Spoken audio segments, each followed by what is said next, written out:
ये कोई साधारण कद्दू आत्मा नहीं है। उसके न तो हाथ है, न पैर और न ही बुद्धि है। वह इतना मूर्ख है कि बर्फ को जीभ से चाटता है। टिप्पणी अनुभाग में मुझे बताएं कि क्या आपने कभी चाटा है। इतना ही नहीं, वह दूसरों के पिछवाड़े की शेखी बखारता है। कहानी शुरू होती है। सैनिकों को खबर मिलती है कि पास के जंगल में जंगली जीव घूम रहे हैं। योद्धा लाशी एक दल के साथ उन्हें खत्म करने आता है। यह अजीब कपड़े पहने व्यक्ति का नाम है शैतान। वह आधुनिक समय से आया है। जल्द ही उन्होंने देखा कि जंगल में कुछ अजीब हो रहा है। लाही ने सैनिकों को संगठित कर तुरंत हमला शुरू कर दिया। यह वही कद्दू राक्षस था जो स्लाव पौराणिक कथाओं का एक राक्षस है। हालांकि उसके पास केवल एक सिर है, लेकिन उसकी लड़ाई की क्षमता बहुत अधिक है। वह अपने गोल सिर से लगातार सैनिकों पर हमला कर रहा था। सैनिकों ने ढाल उठाकर बचाव किया, जिससे कोई वास्तविक नुकसान नहीं हुआ। कुछ योद्धाओं के हमले का सामना करते हुए उसने जमीन में एक गड्ढा खोदकर भाग निकला। जब कुछ लोग हैरान थे, तब दक्षिणा फिर से पेड़ के छेद से हमला करता है और लाशी के पीछे काट लेता है। यह देखकर मूर्ख ने जनरल के पीछे एक लात मारी, फिर एक उड़ती हुई लात दक्षिणा की ओर मारी, लेकिन वह उसके जूते को कसकर पकड़ लेता है। सैनिक तुरंत आगे बढ़कर देखने लगे, लेकिन आश्चर्य की बात यह थी कि कद्दू राक्षस ने कवच पहन लिया और गुलेल की दांडली का उपयोग करके एक नई लहर का हमला शुरू कर दिया।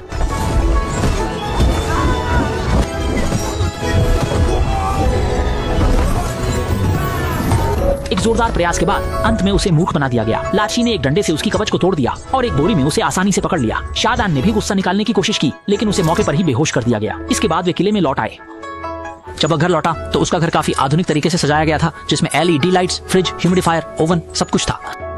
और ये सारी चीजें वह आधुनिक समय से लेकर गया था। पहली सीजन की तमाम कठिनाइयों के बाद अब वह और मेंढक राक्षस साथ में रहने लगे हैं। वह समय समय पर जादुई तलवार निकालता है, पोर्टल खोलता है, आधुनिक दुनिया में वापस जाता है, नहाता है, बाजार घूमता है और कुछ आधुनिक चीजें वापस ले जाकर व्यापार करता है। जल्द ही महान साम्राज्य की वार्षिक योद्धा परीक्षा प्रतियोगिता होने वाली है। बेवकूफ के पिता बेवकूफ प्रतियोगिता से पहले प्रेरणा दे रहे थे। प्रतियोगिता में कुल 4 चरण हैं। पहला चरण है जल देवता की उच्च दबाव वाली पानी की बंदूक के हमले को रोकना। दूसरा चरण है 3 सिर वाले अग्नि ड्रैगन द्वारा संरक्षित लकड़ी के पुल को पार करना। तीसरा चरण है 1200 पाउंड की पिगजी की पत्नी को उठाना और चौथा चरण है हाल ही में पकड़े गए कद्दू राक्षस को हराना। आखिरकार दबाई साम्राज्य के पहले योद्धा लाशी की बारी आ गई। उसने सीधे पहली चुनौती को पार कर लिया और लकड़ी के पुल पर आ गया। 3 सिर वाले छोटे अग्निद्रकों के हमले का उसने एक बड़े थप्पड़ से आसानी से सामना किया और जैसे ही वो बाधा को पार करने की तैयारी कर रहा था, वह गलती से फिसल गया। लेकिन वह बिल्कुल भी नहीं घबराया। उसने एक हाथ से एक छल्ला पकड़कर धीरे धीरे ऊपर चढ़ना शुरू किया। थोड़ी सी कठिनाई आई, लेकिन उसने जल्दी ही दूसरी चुनौती पार कर ली। 1200 पाउंड की 8 जेट शीफू को भी उसने आसानी से खींच लिया। एक शानदार फिसलते कदम के साथ पार कर गया और चौथी चुनौती पर पहुंच गया। बंद लोहे के पिंजरे में उसने कद्दू के राक्षस को हरा दिया। ये छोटा सा प्राणी बहुत मुश्किल से संभलता है। उसे ऊपर नीचे कूदते हुए देखा जा सकता है। कुछ ही पलों में उसने लाशी को जमीन पर गिरा दिया। ये देखकर शैतान पास में खड़ा होकर मजे ले रहा था। जैसे ही छोटा गेंद गर्भ में चूर हुआ, लाशी ने उसे पकड़ लिया और सीधे दरवाजे के फ्रेम में दबा दिया। लाशी ने सफलतापूर्वक योद्धा की परीक्षा पूरी की, लेकिन शादान को यह पसंद नहीं आया, क्योंकि लाशी हमेशा उसकी गर्लफ्रेंड के साथ छेड़खानी करता था। चुनौती में सफल लाशी ने शादान को उकसाना नहीं छोड़ा। शहर के मालिक का बेटा होने के नाते और अपनी गर्लफ्रेंड के सामने शादान को मजबूरी में परीक्षा में भाग लेना पड़ा। उसने एक खास तकनीक का उपयोग करके लकड़ी के पुल को पार किया और लकड़ी की दीवार पर चढ़ते समय उसने पहले जमीन पर एक लकड़ी रखी, फिर लाशी के बनाए मुक्के के निशान का उपयोग करके मुश्किल से पार किया। और 820 पाउंड की पत्नी की यह चुनौती उसके लिए बहुत आसान थी। आखिरकार यह उसकी पहली प्रेमिका थी।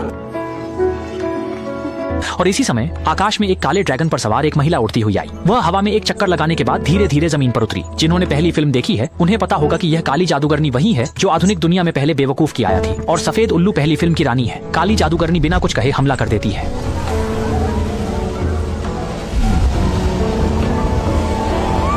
ध्यान से देखो, एक मुर्गी जैसी दिखने वाली छोटी लकड़ी की झोपड़ी पागलों की तरह भाग रही है। पीछे एक समूह घुड़सवार और एक काली कोआ तेजी से पीछा कर रहे हैं। बारिश की धुंध एक जादू झोपड़ी पर लगा। गंभीर रूप से घायल झोपड़ी की गति धीमी हो गई। सैनिकों ने मौके का फायदा उठाकर उसे रस्सी से बांध लिया। एक महिला मशाल निकालकर उसे जलाने की तैयारी कर रही थी, तभी झोपड़ी का प्रेमी समय पर आ गया।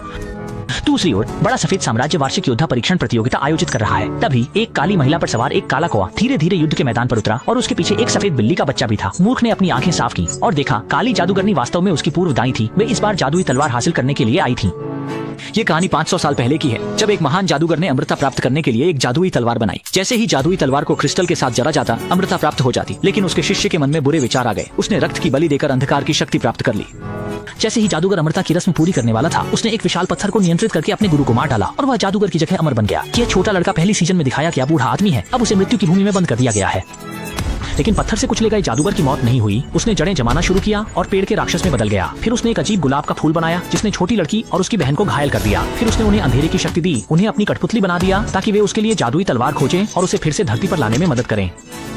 而这一对姐妹就是眼前的黑巫女和白色猫头鹰。只见黑女巫轻轻一挥手，释放黑魔法，就瞬间蒙蔽了士兵的双眼，成为了她的手下。水怪直接吓得钻进水里，两姐妹分开行动。黑巫女对付眼前的小喽啰，长发美则化成猫头鹰飞进屋内寻找墨简。于是，一时间展开了激烈的战斗，越来越多的士兵被蒙蔽了双眼。इस समय उल्लू ने सफलतापूर्वक जादुई तलवार प्राप्त कर ली थी। लाही ने यह देखा और एक लकड़ी का टुकड़ा उठाकर उल्लू की ओर फेंका, लेकिन उल्लू ने आसानी से उसे चकमा दे दिया। बेवकूफ ने तुरंत अपना मोबाइल फेंक दिया जो सीधे उल्लू के सीने पर लगा। बेवकूफ ने जादुई तलवार उठाकर अपने पिता को फेंक दी, लेकिन जादुई तलवार में अब कोई जादू नहीं था, क्योंकि बेवकूफ अक्सर जादुई तलवार का उपयोग आधुनिक दुनिया में लौटने के लिए करता था, जिससे तलवार की जादुई शक्ति समाप्त हो गई थी। दूसरी तरफ वृक्ष राक्षस भी युद्ध में शामिल हो गया। उसने सूर्य जादूगर को कसकर जकड़ लिया। पिता ने देखा कि स्थिति खराब हो रही है। उन्होंने जादुई तलवार को मूर्ख को सौंप दिया ताकि वे जल्दी से निकल जाएं और वृक्ष राक्षस का मुकाबला करने का तरीका खोजें, जबकि वे खुद पीछे रह गए। सच में वह एक महान योद्धा है जो अकेले ही सबका सामना कर सकते हैं। खांसी की आवाज।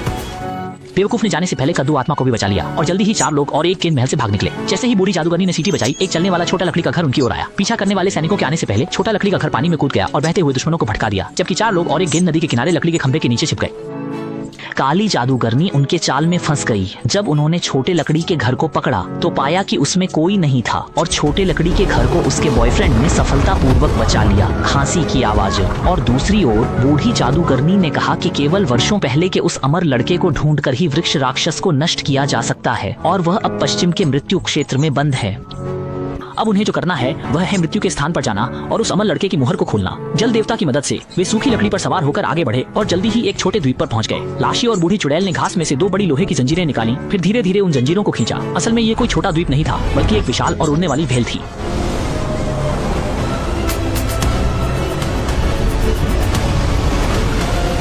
ध्यान से देखो, जादूगरनी ने कुछ किशमिश जैसी दिखने वाली किशमिश खा ली और तुरंत ही वह बहुत ताकतवर हो गई। एक हाथ से ही 500 किलो भारी लोहे की जंजीर खींच ली।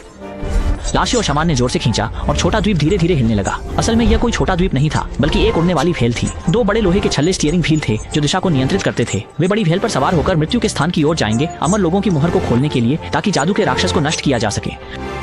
वे पहाड़ों को पार करते हुए 59 दिनों के बाद बर्फीले जंगल के ऊपर पहुंचे। इतनी ठंड में शादा अब स्नान करने के लिए पार करना चाहता था, लेकिन जादुई तलवार की शक्ति अभी तक बहाल नहीं हुई थी, इसलिए उसने एक टॉफी खाई। अनजाने में उसने टॉफी का कागज फेंक दिया जो भेल की नाक में फंस गया, जिससे भेल नाराज हो गई और नियंत्रण से बाहर होकर दिशा से भटकने लगी। लाशी ने देखा कि स्थिति ठीक नहीं है। उसने एक तरफ का बड़ा लोहे का छल्ला खींचा और दिशा बदल दी। किनारे के पास पहुंचने के बाद लाची ने शेनपो और हामा जिंग को हाथ से फेंक दिया। उसके बाद लाची भी कूद गया। अब केवल शादा और नानगुआ बचे थे। शादा ने नानगुआ को फेंकने के बाद खुद भी कूदने की तैयारी की। उसी समय भेल बर्फीले पहाड़ से टकरा गई और किनारे से दूर होती जा रही थी। तभी शादा ने तुरंत कुछ किशमिश जैसी दिखने वाली ताकत की गोलियां खा ली और 500 किलोग्राम का बड़ा लोहे का छल्ला खींचकर सीधे भेल को हवा में खींच लिया। और इस तरह शादा गलती से सुरक्षित उतर गया। अब उन्हें इस जंगल को पैदल पार करना होगा। रास्ते में शादा ने अपनी ताकत का प्रदर्शन किया, जिससे हमेशा उसे कम आंकने वाला महान सेनापति हैरान रह गया। वास्तव में यह सब अंगूर के कारण था।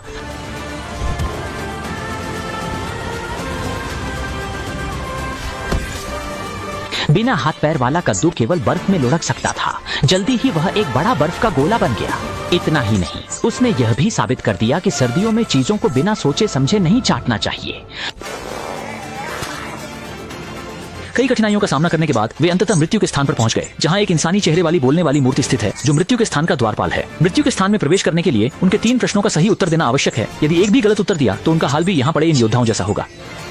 लेकिन शादा ने नियमों का पालन नहीं किया। वह जाकर पत्थर की मूर्ति को बहकाने लगा। मूर्ति बहकावे में आकर चुप हो गई और अंततः उसने मौत की जगह की ओर जाने वाला क्रिस्टल सौंप दिया। लेकिन केवल एक व्यक्ति को प्रवेश की अनुमति थी। शादा ने क्रिस्टल लेकर मूर्ति के मुंह से पार किया और उसके सामने एक गहरा खाई थी। जब वह सोच रहा था कि इसे कैसे पार किया जाए, तभी वह गलती से नीचे गिर गया। जब उसे होश आया, वह खुद को एक छोटी नाव पर पाया। फिर नाव उसे किनारे तक ले गई और उसने देखा कि उसके पिता किनारे पर खड़े हैं, जिससे वह बहुत हैरान हुआ। असल में पहले उसके पिता ने उन्हें भागने के लिए छोड़ दिया था और खुद पीछे रह गए थे, लेकिन दुर्भाग्यवश उन्हें जादूगर ने मार डाला था। सच्चाई जानने के बाद शादा अपने पिता को पुनर्जीवित करने के लिए क्रिस्टल का उपयोग करना चाहता था, लेकिन क्रिस्टल केवल एक व्यक्ति को बाहर निकाल सकता था। पिता ने क्रिस्टल को जादूगर के शिष्य यानी इस धोखेबाज बूढ़े आदमी को दे दिया। भले ही वह बहुत अनिच्छुक थे, पिता ने धीरे से नाव को धक्का दे दिया। शादा ने पूरी कोशिश की कि वह वापस जा सके, लेकिन यह बिल्कुल भी काम नहीं आया और बूढ़े पिता ने बस चुपचाप अपने बेटे को जाते हुए देखा। उन्होंने अमर धोखेबाज को सफलतापूर्वक बचा लिया।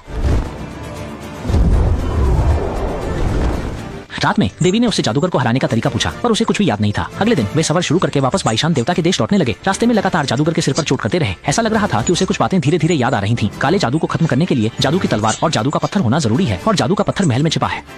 लेकिन शादा को अच्छी तरह पता था कि भले ही उन्होंने जादुई पत्थर ढूंढ लिया हो, इसका कोई फायदा नहीं होगा, क्योंकि जादुई तलवार में अब कोई शक्ति नहीं बची है। तभी उसने जादुई तलवार को जमीन में काट दिया और एक अद्भुत दृश्य हुआ। जादुई तलवार ने धरती की ऊर्जा को अवशोषित करना शुरू कर दिया।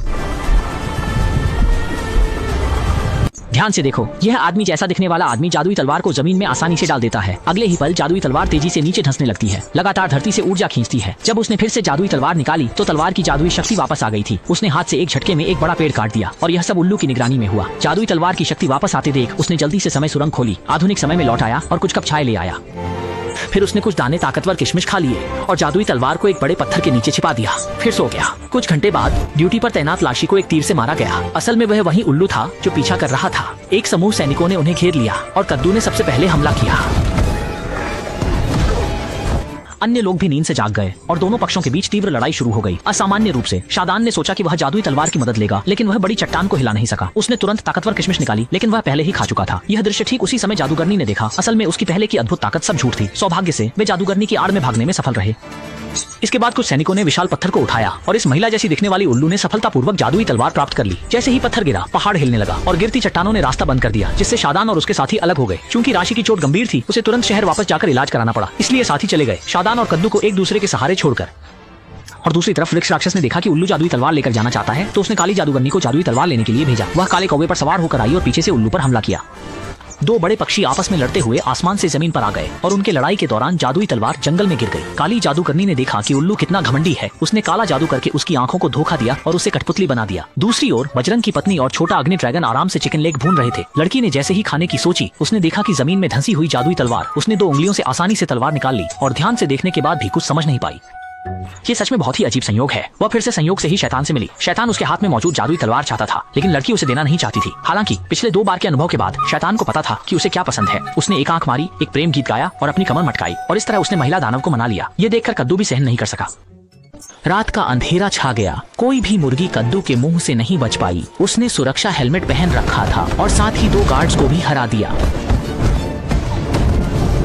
शादान ने जादुई तलवार उठाई और छोटे ड्रैगन और 8वें सुअर की पत्नी के साथ शान से महल में प्रवेश किया।